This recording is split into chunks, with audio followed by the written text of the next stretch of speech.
ہوتا چلا رہا ہے۔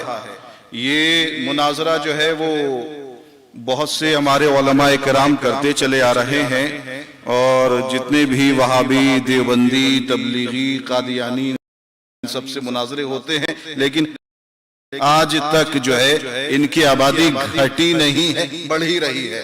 معلوم یہ ہوا کہ مناظرہ ان کے لیے کافی نہیں ہے۔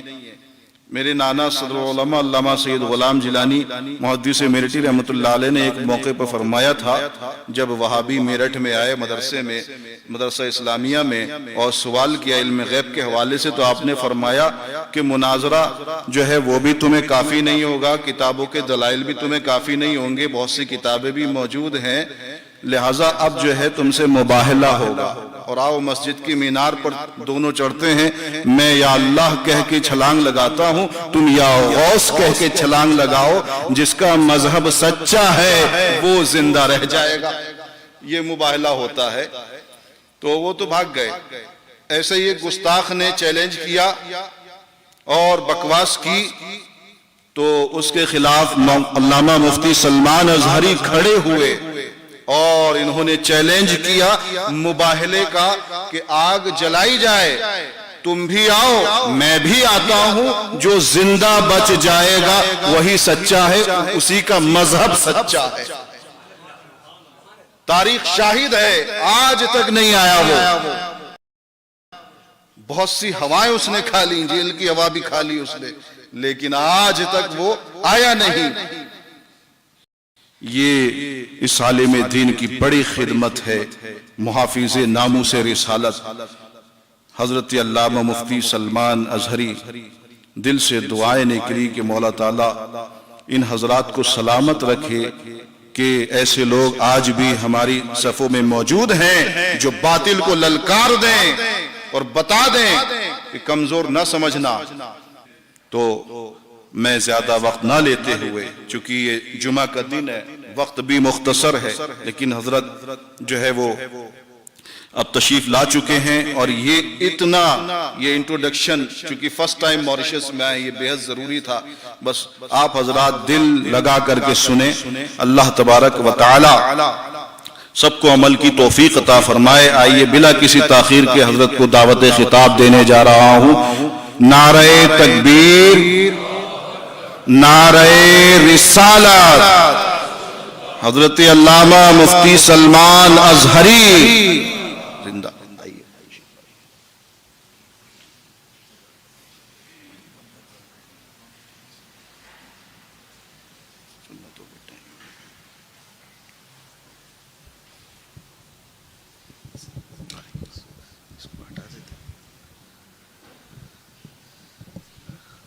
کھڑے ہو کے سب کو نظر نہیں آئے گا، وہاں بیٹھیں گے۔ اس کو نیچے کر دو تھوڑا سا۔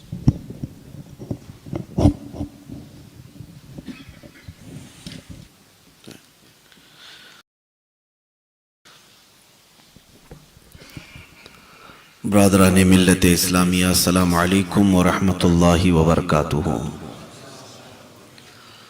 الحمد للہ الحنان المنان الذي خلق الانسان وعلمه البيان، والصلاة والسلام على رسوله سيد الانس والجان وعلى آله واصحابه ذوي الخير والإحسان، اما بعد، فاعوذ بالله من الشيطان الرجيم، بسم الله الرحمن الرحيم، وما اصابكم من مصيبة فبما كسبت ايديكم، صدق اللہ مولانا العظیم۔ بارگاہ رسالت معاب صلی اللہ علیہ وسلم میں ایک بار درود پاک کا نذرانہ پیش کریں۔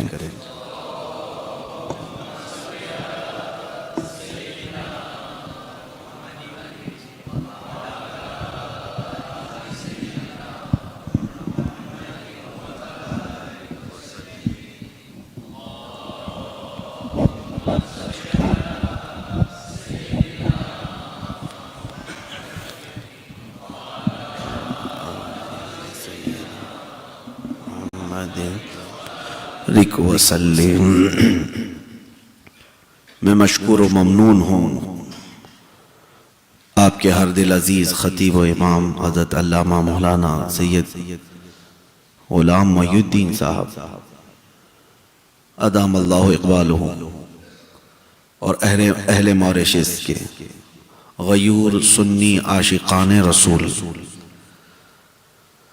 آپ نے محبتوں سے نوازا اور اس منبر پر مجھے کھڑے ہونے کا موقع دیا۔ اللہ تعالیٰ آپ کے حسن ظن کو اور حسن نیت کو سلامت رکھے، اور مولا کریم آپ سب کی ایمان، عقیدے اور عمل کی حفاظت فرمائے۔ میرے عزیزوں، حضرت علامہ مولانا غلام محی الدین صاحب نے میرا تعارف کرایا۔ میرا اپنا کوئی تعارف نہیں، میرا کوئی انٹروڈکشن نہیں، میں ایک عام آدمی، لیکن دنیا اگر مجھے پہچانتی ہے تو رسول پاک کی نسبت سے پہچانتی ہے۔ نبی پاک صلی اللہ تعالی میرے باپ کے نام سے نہیں، میرے عہدے سے نہیں، میرے علم سے نہیں، میرے عمل سے نہیں، بس اس کو میں اتنا ہی کہتا ہوں، یا رسول اللہ، تیرے عشق کی بدولت مجھے زندگی ملی ہے، میری بات بن گئی ہے تیری بات کرتے کرتے۔ یا رسول اللہ، جب تک بکے نہ تھے تو کوئی پوچھتا نہ تھا، تم نے خرید کر ہمیں انمول کر دیا۔ نبی پاک صلی اللہ تعالی علیہ وسلم کی بارگاہ سے جس کا تعارف ہوتا ہے وہ ہمیشہ کے لیے ہوتا ہے، وہ عارضی ٹیمپرری نہیں ہوتا۔ اسی لیے بیدم شاہ وارثی رحمت اللہ علیہ نے ایک دعا کیا تھا، سگے طیبہ سب مجھے کہہ کے پکاریں بیدم۔ ان کی خواہش یہ تھی کہ دنیا والے اگر مجھے پہچانے تو اس نام سے پہچانیں کہ یہ مدینے کا کتا ہے، یہ طیبہ کا کتا ہے۔ بیدم وارثی کہتے ہیں سب لوگ مجھے یہ کہہ کر کے پکاریں، سگے طیبہ سب مجھے کہہ کے پکاریں بیدم، یہی رکھیو میری پہچان مدینے والے۔ میں بھی یہی دعا کرتا ہوں کہ اللہ تعالیٰ دنیا میں اگر کہیں مجھے لوگ پہچانے تو نبی پاک صلی اللہ علیہ وسلم کا ادنا غلام سمجھ کر پہچانے۔ بہرحال مختصر وقت ہے اور حالات آج پوری دنیا کے بہت تیزی سے بدلتے جا رہے ہیں، بلکہ ہم قیامت سے بہت قریب ہوتے جا رہے ہیں۔ ان حالات میں میں آپ کے پاس آیا ہوں تو کچھ میسج دے کر کے جاؤں گا۔ قرآن کہتا ہے وَمَا أَصَابَكُم مِّن مُّصِيبَةٍ فَبِمَا كَسَبَتْ أَيْدِيكُم، جو مصیبتیں تمہیں پہنچتی ہیں، جو مصیبت آتی ہے، یہ تمہارے ہاتھوں کی کمائی ہے، یہ تمہارے عمل کی وجہ سے ہے۔ ایک جگہ نہیں کئی جگہ اللہ نے قرآن میں بیان فرمایا، جب بندہ اپنے راستے سے بھٹک جاتا ہے، وہ ٹریک چینج کرتا ہے، نافرمانی کرتا ہے، اللہ کا عذاب آتا ہے، مصیبتیں آتی ہیں۔ اور قیامت کے قریب حضور پاک صلی اللہ علیہ وسلم نے ارشاد فرمایا علم اٹھا لیا جائے گا، علم اٹھا لیا جائے گا اور دولت پھیلا دی جائے گی۔ دولت اتنی ہوگی کہ ابل رہی ہوگی، لیکن علم سے لوگ دور ہو چکے ہوں گے۔ اور اس زمانے کے بارے میں حضور صلی اللہ علیہ وسلم ارشاد فرماتے ہیں کہ زنا عام ہو جائے گا۔ زنا جب عام ہو جائے اور قتل کرنا عام ہو جائے، بڑھ جائے گا، قتل زیادہ ہوں گے، تب کے متعلق حدیث پاک ہے، بخاری شریف کی حدیث ہے، حضور صلی اللہ علیہ وسلم فرماتے ہیں زمین میں زلزلے آئیں گے، ارتھ کوئک۔ آج جس سے ترکی، سیریا، جارڈن پریشان ہیں، ہزاروں لوگ زمینوں میں جو دھس چکے ہیں، لوگ تو یہ کہتے ہیں سائنٹیفک اعتبار سے کہ زمین کے اندر کی پلیٹس ہلتی ہیں۔ کیوں ہلتی ہیں؟ کیوں ہلتی ہیں؟ زمین کے اندر یہ ارتھ کوئک آتا ہے اور ہل جاتی ہے۔ سائنس آج یہ کہتی ہے ہمارے پاس ایسی کوئی چیز ہی نہیں آج تک جس سے ہم پہچان سکیں کہ زلزلہ کب آتا ہے، نہیں ہے۔ کچھ لوگ قیاس آرائی کرتے ہیں، تک مارتے ہیں، اندازن تیر چلاتے ہیں، ایگزیکٹ کسی کو نہیں پتا کہ کب کون سی زمین ہلے گی اور زلزلہ آئے گا۔ میرے عزیزوں، میں تاریخ میں آپ کو لے کر کے چلتا ہوں، یہ عذاب ہے۔ اللہ کے حبیب صلی اللہ تعالی علیہ وسلم نے ارشاد فرمایا، زلزلہ، زمین کا ہل جانا، یہ اللہ کے عذاب کی نشانی ہے کہ اللہ تمہارا خدا ناراض ہے۔ زلزلہ تو بہت بڑی چیز ہے، جو چاند گرہن ہوتا ہے، سورج گرہن ہوتا ہے، جس میں اندھیرا چھا جاتا ہے، حضور پاک صلی اللہ علیہ وسلم نے فرمایا یہ بھی اللہ کے عذاب کی نشانی ہے۔ جب زمین پر گناہ بڑھ جاتے ہیں تب اللہ تبارک و تعالیٰ کا عذاب آتا ہے۔ ایک چیز میں آپ کو بتاؤں، عذاب کب آتا ہے؟ کیا صرف گناہ کرنے سے؟ گناہ تو روز ہوتے ہیں لوگوں کے، برائیاں بہت ہیں، لیکن بزرگوں نے فرمایا گناہ کرنے کے بعد بندہ جب تک توبہ کرتا رہتا ہے اللہ کا عذاب نہیں آتا، استغفار کرتا رہتا ہے، اسے احساس ہوتا ہے میں نے غلط کیا ہے، تو عذاب نہیں آتا۔ اور جب گناہ کر کے آدمی بھول جاتا ہے اور پھر یہ سمجھتا ہے میں جو کر رہا ہوں وہ اچھا ہی ہے، اللہ کی پکڑ آتی ہے، اللہ کا عذاب آتا ہے۔ سب سے پہلے جو عذاب روئے زمین پر آیا تھا وہ نوح علیہ السلام کی قوم پر۔ حضرت نوح علیہ السلام بھیجے گئے تھے اسی نافرمان قوم کو سیدھے راستے پر لانے کے لیے۔ قرآن میں ہے قالوا یا نوح قد جادلتنا فاکثرت جدالنا فأتنا بما تعیدنا ان کنت من الصادقین۔ لوگ کہتے تھے، جھگڑا کرتے تھے حضرت نوح علیہ السلام سے کہ آپ ہمیشہ ہمیں ڈراتے ہیں کہ اللہ کا عذاب آئے گا، اللہ کا عذاب آئے گا، لا کے دکھاؤ عذاب کیسا ہوتا ہے۔ نبی کو انہوں نے جھٹلایا، چیلنج کیا کہ لا کے دکھاؤ عذاب کیسا ہوتا ہے۔ تب رب تبارک و تعالیٰ کی بارگاہ میں حضرت نوح علیہ السلام نے عرض کیا رب انی مغلوب فانتصر، اے اللہ اب تو اپنی مدد نازل فرما، میں مغلوب ہو گیا ہوں۔ اور سورہ نوح میں اللہ فرماتا ہے فَفَتَحْنَا عَلَيْهِمْ أَبْوَابَ السَّمَاءِ بِمَاءٍ مُنْهَمِرٍ وَفَجَّرْنَا الْأَرْضَ عُيُونًا فَالْتَقَى الْمَاءُ عَلَى أَمْرٍ قَدْ قُدِرَ۔ اللہ فرماتا ہے ہم نے پورے آسمانوں کے دروازے کھول دیے، زمین کو پھاڑ دیا، پانی اوپر سے بھی برستا تھا نیچے سے بھی نکلتا تھا، اور اتنا پانی کہ پورے زمین کا کوئی پہاڑ بھی باقی نہیں تھا، سب ڈوب چکے تھے۔ یہ پہلا عذاب حضرت نوح علیہ السلام کی قوم پر جو آیا، سوائے نوح علیہ السلام کی کشتی کے کوئی روئے زمین پر باقی نہیں رہا۔ جن کو بڑا غرور تھا کہ عذاب کیسا ہوتا ہے، عذاب کیسا ہوتا ہے، اللہ نے چکھا دیا، اور آج تک وہ عبرت کا نشان بنے ہیں، آج تک تاریخ میں ان کا ذکر ہے۔ دوسری ایک قوم تھی حضرت ہود علیہ السلام کی۔ حضرت ہود علیہ السلام جس قوم کے پاس بھیجے گئے تھے وہ بہت ہی ہیوی لوگ تھے، اونچے قد کے ہوتے تھے، چوڑے ہوتے تھے۔ ان کا حال تو یہ تھا، قوم عاد ان کو کہتے ہیں، عاد۔ اس قوم کا حال یہ تھا کہ یہ پورے پتھر کے پہاڑ کو ہاتھوں سے تراش کر کے گھر بنا لیتے تھے، طاقتور قوم تھی۔ وَيَنْحِتُونَ مِنَ الْجِبَالِ بُيُوتًا، پہاڑوں کو تراش کر کے وہ اپنے گھر بنا لیتے، اور بڑے بڑے درختوں کو وہ ہاتھ سے اکھاڑ لیتے تھے، اتنی طاقت تھی ان کے اندر۔ عظیم الجثہ قوم عاد، لیکن شرک میں مبتلا تھے، بتوں کی پوجا کرتے تھے۔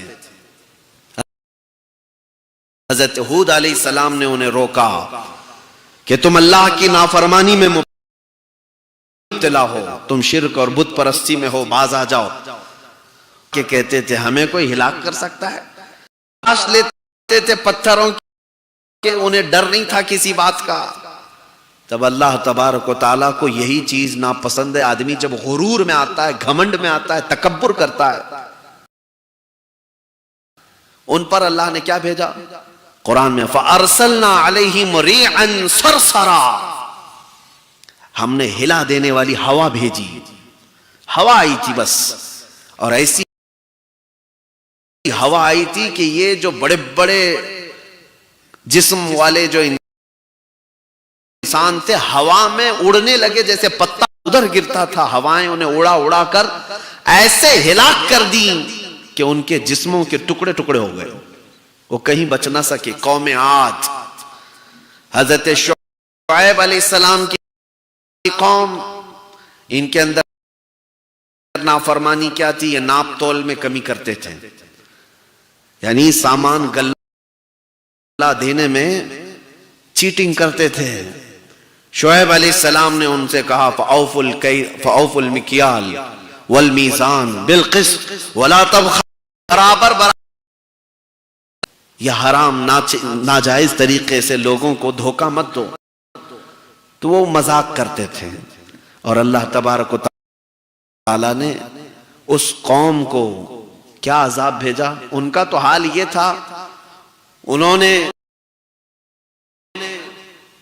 ایسے گھر بنائے تھے جس میں ان کو لگتا تھا کہ نہ پانی آ سکتا ہے، نہ ہوا اڑا سکتی ہے، نہ پتھر برس سکتے ہیں۔ انہوں نے ایسے مضبوط گھر بنا دیے تھے۔ شعیب علیہ السلام کی قوم سمود، قوم سمود، دیکھیں میں آپ کو یہ باتیں اس لیے بتا رہا ہوں، دنیا ہائی ٹیکنالوجی استعمال کر لے، جب وہ پہاڑوں کے گھر بنا سکتے تھے، وہ بچ نہ سکے تو تمہارے پیٹروٹ میزائل بھی تمہیں نہیں بچا سکیں گے۔ کیا آج دنیا میں اپنے سیفٹی کے لیے لوگ نہیں بنائے؟ سب بنا کے رکھے ہوئے ہیں، لیکن پھر بھی کسی ایمرجنسی کے وقت، لیکن کسی کام کے نہیں جب قدرت کی پکڑ آتی ہے۔ تو قوم سمود جو حضرت شعیب علیہ السلام کی قوم ہے، انہوں نے ایسے گھر بنائے تھے کہ انہیں پرانے عذابات معلوم تھے کہ نوح علیہ السلام کی قوم کو پانی میں ڈبو دیا گیا، ہود علیہ السلام کی قوم کو ہواؤں سے ہلاک کر دیا گیا، لوط علیہ السلام کی قوم پر پتھروں کی بارش ہوئی تھی، نوکیلے پتھر، جس کی وجہ سے وہ پورے ہلاک ہو گئے تھے۔ تو قوم سمود، شعیب علیہ السلام کی قوم یہ کہتی ہے جس میں نہ ہوا آ سکتی ہے، نہ پانی آ سکتا ہے، کچھ بھی نہیں۔ تو انہیں اکڑ تھی، غرور تھا، تو اللہ تعالیٰ نے ان کے لیے جبرائیل علیہ السلام کو بھیجا۔ جبرائیل علیہ السلام آئے اور ایک آواز انہوں نے نکالی تھی، چیخ، ایک چیخ، صیحتن جس کو کہا گیا ہے کہ مر گیا، اس کے کانوں سے بھیجا نکلنے لگا، جہاں تھا اس آواز سے ہی وہ ختم ہو گیا۔ شعیب علیہ السلام کی قوم بھی ہلاک ہوئی۔ میرے عزیزو، عذابات ایک لمبی لسٹ ہے۔ موسیٰ علیہ السلام کی قوم پر تو طوفان والجراد والقمل والضفادع والدم آیات مفصلات فاستکبروا وکانوا قوما مجرمین۔ اللہ فرماتا ہے ہم نے تو ان پر طوفان بھیجا، ٹڈیوں کا عذاب اور جوؤں کا عذاب۔ اللہ نے یہ قوم بنی اسرائیل میں عذاب بھیجے، جوؤں کا عذاب، پورے جسم میں جوئیں، کیڑے پڑتے تھے، اور مینڈکوں کا عذاب، خون کا عذاب، ان کے گھر کے سارے پانی کے مٹکے خون میں بھر جاتے تھے۔ یہ سب عذاب آتا ہے ان کی نافرمانی کی وجہ سے۔ اور پھر اسی قوم کو شرک اور بت پرستی کی وجہ سے اللہ تعالیٰ نے فرمایا کونوا قردۃ خاسئین، دھتکارے ہوئے بندر بن جاؤ۔ بندر بھی بنا دیا گیا، خنزیر بھی بنا دیے گئے، کئی طرح کے عذابات آئے۔ لیکن میرے عزیزو، وہ گناہ آج بھی ہو رہے ہیں، لیکن ویسے عذابات نہیں آتے ہیں، ہمارے چہرے نہیں بدلے جاتے، آج ہمیں بندر اور خنزیر نہیں بنایا جاتا۔ گناہ ہو رہے ہیں لیکن ویسا عذاب نہیں۔ کیوں؟ قرآن کہتا ہے وَمَا كَانَ اللَّهُ لِيُعَذِّبَهُمْ وَأَنْتَ فِيهِمْ، اللہ اس امت کو ویسا عذاب نہیں دے گا، اس لیے کہ ان کے بیچ میں میرا محبوب آرام کر رہا ہے۔ اے رسول، آپ ان کے درمیان میں ہیں، آپ ان کے درمیان میں۔ اب تک ہم جو بچے ہوئے ہیں، لوگ ہم سے سوال کرتے ہیں کہ مولانا آپ تو کہہ رہے ہیں ناپ تول میں کمی کرنے کی وجہ سے شعیب علیہ السلام کی قوم ہلاک ہو گئی، بت پرستی کرنے کی وجہ سے حضرت ہود علیہ السلام کی قوم ہلاک ہوئی، آج تو سب بت پرستی عام ہے، زنا بھی ہے اور لواطت بھی ہے، اور پھر ناپ تول میں کمی بھی ہے، سب ہے، لیکن ویسے عذابات کہاں ہیں؟ عذابات کو چیلنج مت کرو، تم بچے ہوئے ہو تو رسول پاک کی رحمت کی وجہ ہے، میرے آقا صلی اللہ تعالی علیہ وسلم کی رحمت کاملہ ہے جو ہمیں آج تک بچا رکھی ہے۔ لیکن میرے عزیزوں، اسی رسول نے یہ بھی فرمایا قیامت کے قریب زمین ہلا دی جائے گی، زلزلے آئیں گے، طوفان آئیں گے، زمین میں لوگ دھس جائیں گے۔ آج جب ہم یہ حالات دیکھ رہے ہیں تو دل ہمارا پسیج جانا چاہیے۔ ترکی کے حالات مسلسل وہاں کی خبریں آتی ہیں، چھوٹے چھوٹے سے بچے ملبے کے اندر دب گئے ہیں۔ کئی ایسے ہیں جو خواتین جو ہاتھ بھی نہیں ہلا سکتی، وہ بڑے بڑے دیواروں کے نیچے دبی ہوئی ہیں۔ اب 1000 میں ان کی موتیں پہنچ چکی، ہزاروں کی تعداد ہو گئی جو چیخ و پکار کے ساتھ دنیا چھوڑ چکے۔ ان میں سے شاید کسی کو پتا نہیں تھا رات کے وقت کہ کل کی صبح ہم کو دیکھنا نہیں ہے، کسی کو نہیں معلوم تھا۔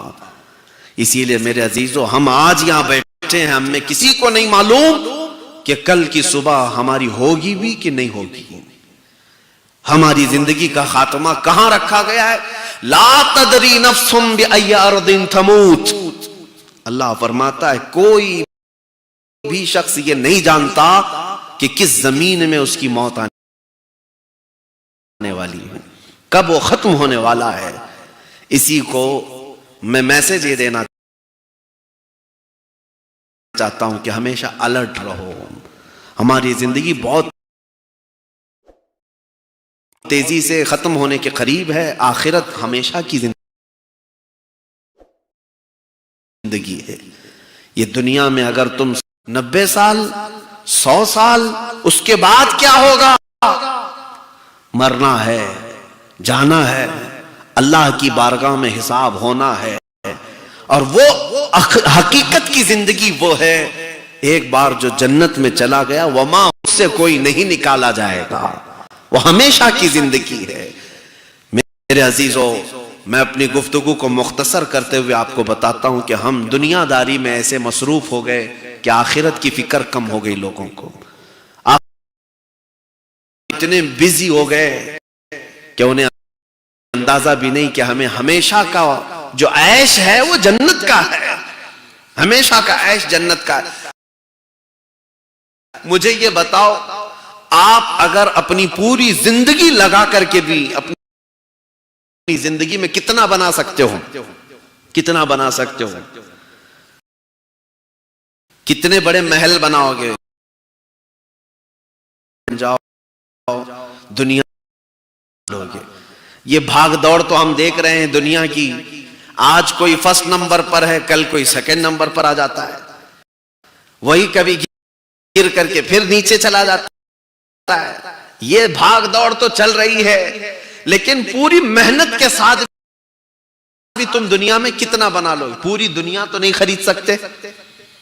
پورے سب سے لاسٹ جو بندہ دوزخ سے نکالا جائے گا اور جنت میں جائے گا، لاسٹ پرسن، آخر میں جانے والا، جب وہ جنت میں جائے گا تو دیکھے گا ساری سیٹس فل ہیں، سب بیٹھے ہوئے ہیں جنتی اپنے اپنے محل میں، اور سب اپنے مسند پر آرام کر رہے ہیں، ان کے اطراف حوریں ہیں، غلمان ہیں، موتیوں کے، چاندی سونے کی اینٹوں سے بنے ہوئے محلات میں وہ آرام کر رہے ہیں۔ جو لاسٹ جنت میں داخل ہونے والا ہے وہ دیکھ رہا ہوگا ادھر سے ادھر، میری جگہ کہاں ہے؟ کیا مجھے کچھ جگہ ملے گی بھی یا نہیں؟ سنو، اللہ کریم رب العزت ارشاد فرماتا ہے، اے بندے آجا میری جنت میں، جنت میں آجا۔ اب سنو جو بات میں کہنے جا رہا ہوں، اللہ تعالیٰ اس بندے سے یہ پوچھتا ہے کہ اے بندے جو دنیا تو چھوڑ کر کے آیا، یہی ورلڈ، جو دنیا تو چھوڑ کر کے آیا ہے، کیا تو اس بات پر راضی ہے کہ اتنی بڑی دنیا کے برابر کا ایک محل تجھے جنت میں دے دوں؟ تجھے دے دوں۔ سب سے لاسٹ میں آنے والے کے لیے آپشن ہے، سب سے لاسٹ میں محل مل سکتا ہے۔ رب تعالیٰ فرماتا ہے میری جنت اس سے بھی بڑی ہے۔ پھر رب تعالیٰ فرماتا ہے اے بندے کیا تو اس بات سے راضی ہے کہ جو دنیا تو چھوڑ کر کے آیا ہے اس دنیا کا ڈبل سائز کا تجھے محل دے دوں؟ وہ اور خوش ہوتا ہے، کہتا ہے کیا اتنی بڑی جنت ہے؟